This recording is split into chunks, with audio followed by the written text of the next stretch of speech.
2 बच्चों को अकेले घर से लेके निकलना ये एक माँ के लिए ना इतना टफ़ काम होता है ना, तो आज मैं भी अकेली दोनों बच्चों को लेके जा रही हूँ क्योंकि मेरी छोटी बड़ी बेटी के स्कूल में है पीटीएम।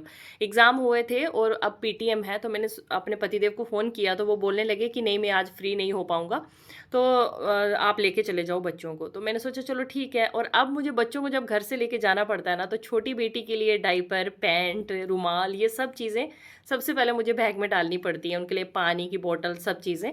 तो यहाँ पे मैं भी रेडी हो गई हूँ और दोनों बच्चों को भी मैंने रेडी कर दिया है, उसके साथ-साथ मैंने बैग भी रेडी कर दिया है। सब सामान अपने पास हो तो कोई टेंशन नहीं रहती है।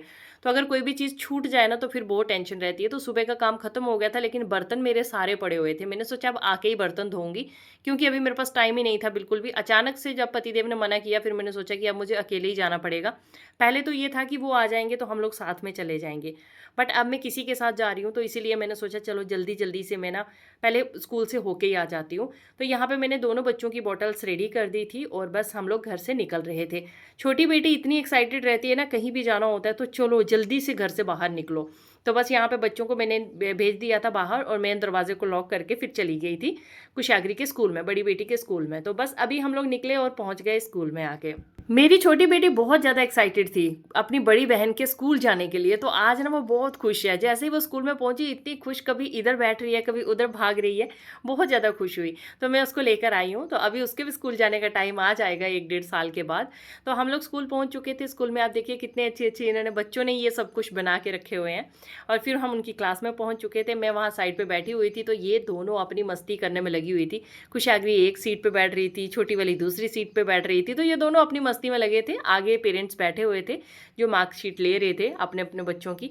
फिर उसके बाद मैंने यहाँ पे कुछ इनकी क्लास का, जो मेरी बड़ी बेटी की क्लास के बच्चों ने ये सब बनाया हुआ है, तो ये भी इन्होंने यहाँ पे लगाया हुआ था, तो बहुत अच्छा लग रहा था मुझे। डिफरेंट-डिफरेंट सब्जियाँ, एनिमल्स, पूरा मतलब एक गार्डन टाइप बनाया हुआ था। तो कुशाग्री मुझे, मेरी बड़ी बेटी मुझे बता रही थी कि ये सब्जियाँ हमने बनाई हैं, इस तरह से बनाई थी, ये किया था, वो किया था। तो यहाँ पे बड़ा प्यारा लगा मुझे कि यहाँ पे ये सब चीज़ें भी स्कूल में बच्चों को सिखाई जाती हैं, तो बहुत अच्छा लगता है कि बच्चों की ओवरऑल सब चीज़ें बच्चे सीख रहे हैं।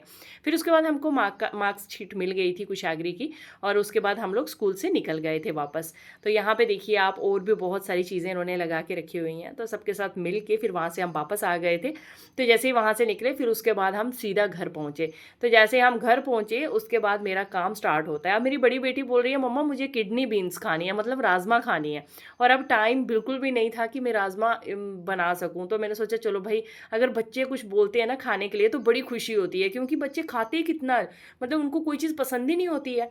तो जब कोई बच्चा बोले ना कि मतलब ये चीज़ खानी है, तो माँ, तो मैं कहती हूँ इतनी खुश हो जाती है ना, माँ का दिल सोचता है हाँ हाँ शुक्र है मेरे बच्चे ने ये बोला कि मुझे ये चीज़ खानी है। तो मैंने ना गर्म पानी में राजमा को भिगो के रखा। ये चित्रा राजमा है, ये जल्दी बन जाती है, लेकिन जो जम्मू की राजमा होती है ना वो टाइम लगाती है थोड़ा सा बनने में। तो इस राजमा को मैंने पहले गर्म पानी में भिगो के रखा आधे घंटे के लिए, तो ये थोड़ी सी फूल गई थी, फिर मैंने इसको सीटी कराने छोड़ दिया। तो मतलब जल्दी ही मेरी ये दाल बन के तैयार हो गई थी। उसके बाद मैं आ गई थी बाहर अपने बैकयार्ड में, और मेरे आज इतने सारे कपड़े हो गए थे, मैंने सोचा चलो भाई लगे हाथों कपड़े भी धो देते हैं। और ये तो डेली का काम है, मतलब एक मंगलवार और वीरवार को छोड़ के मैं डेली कपड़े धोती हूँ। उसके बाद मैंने पूरे घर में पोछा लगाया। एक तो स्कूल पीटीएम से होके आई, पतिदेव अभी तक घर नहीं आए थे, तो मैंने पूरा घर भी साफ कर दिया सब कुछ, और कपड़े भी सूखने डाल दिए थे।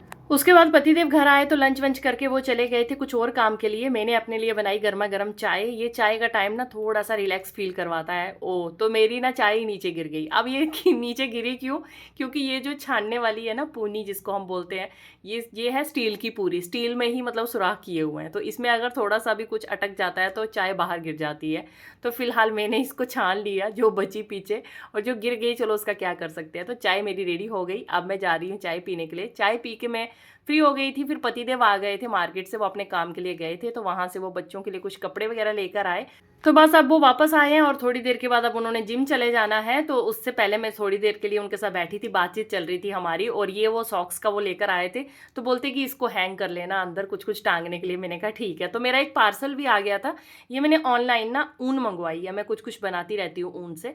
तो ये मैंने कॉटन की ऊन मंगवाई है कुछ बैग वगैरह बनाने के लिए। मैं जस्ट देखना चाहती थी कैसी है, तो बाद में मैं ज़्यादा मंगवाऊंगी, गई। ये वूल मुझे बहुत ज़्यादा अच्छी लगी, ये एकदम सॉफ्ट है, वैसे ये 200 के करीब पड़ा है इतना सारा बॉल इसका, लेकिन ये काफ़ी अच्छी है, सॉफ्ट वूल है। उसके बाद मैं अपनी छोटी बेटी को लेके ना चली गई थी वॉकिंग के लिए। ये जो टाइम है ना वॉकिंग का, मुझे बहुत अच्छा लगता है, चाहे कोई मेरे साथ हो या नहीं हो, मुझे इस टाइम पे वॉकिंग जाना ही जाना होता है। कभी-कभी तो कोई फ्रेंड होती है और कभी-कभी मैं अकेली चली जाती हूँ। तो चाँद भी दिख रहा था, बच्चों के साथ घूमते-घूमते और एन्जॉय करते वापस मैं घर आ गई।